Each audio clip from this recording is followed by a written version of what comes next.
Hard and soft follow the rule. Hard and soft follow the rule. Likewise sharp and dull. Positive and negative are two poles of the same thing with countless degrees between them.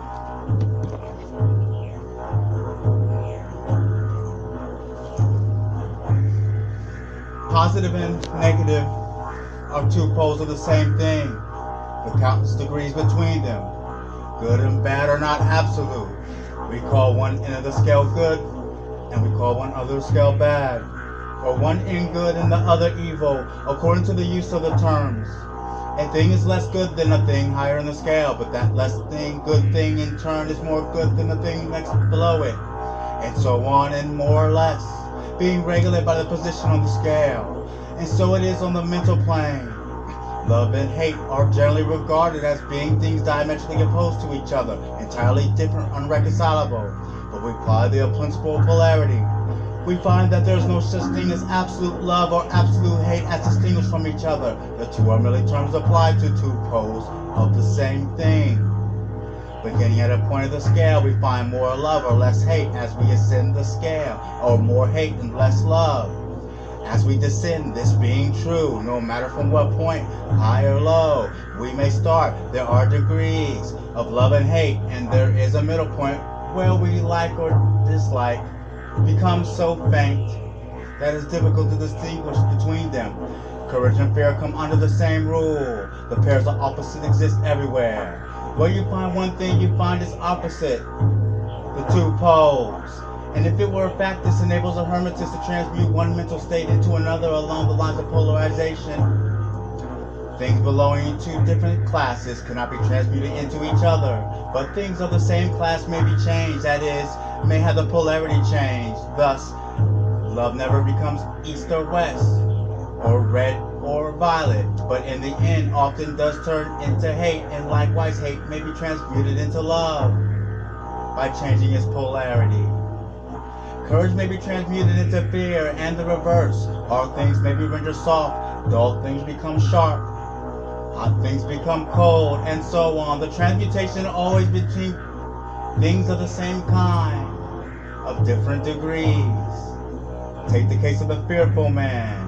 By raising his mental vibration along the line of fear, courage, he can be filled with the highest degree of courage and fearlessness, and likewise, the slothful man may change himself into an active, energetic individual simply by polarizing along the lines of desired quality.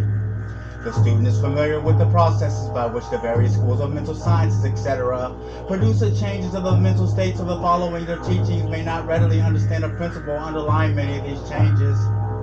When, however, the principle of polarity is once grasped, and it is seen that the mental changes are occasioned by a change of polarities, a sliding along the same scale, the latter is readily understood. The change is not the nature of the transmutation of one thing into another thing entirely different, but is merely a change of degree of the same thing.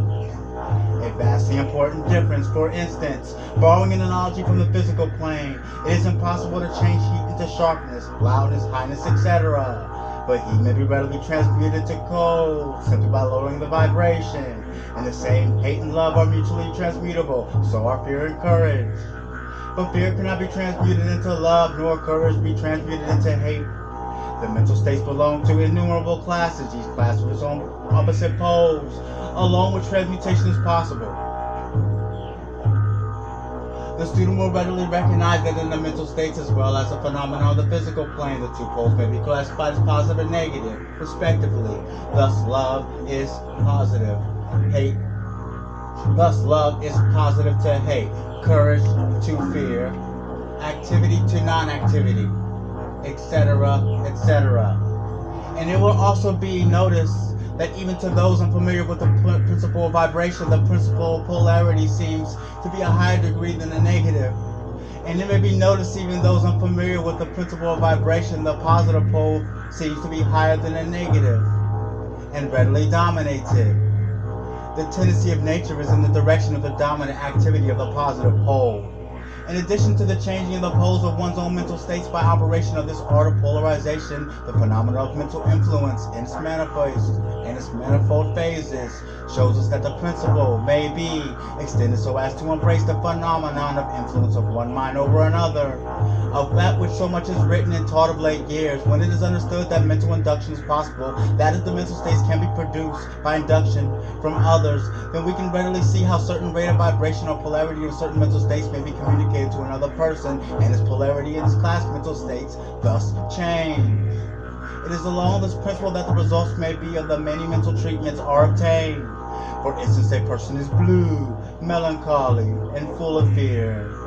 A mental scientist bringing his own mind up to the desired vibration by his trained will and thus obtaining desired polarization in his own case, then produces a similar mental state in the other by induction. The result being that the vibrations are raised when the person polarizes towards the positive end of the scale, instead towards the negative, and his fear and other negative emotions are transmuted to courage and similar positive mental states. A little study will show you that the mental changes are nearly along the line of polarization, the change being 1 degree rather than of kind.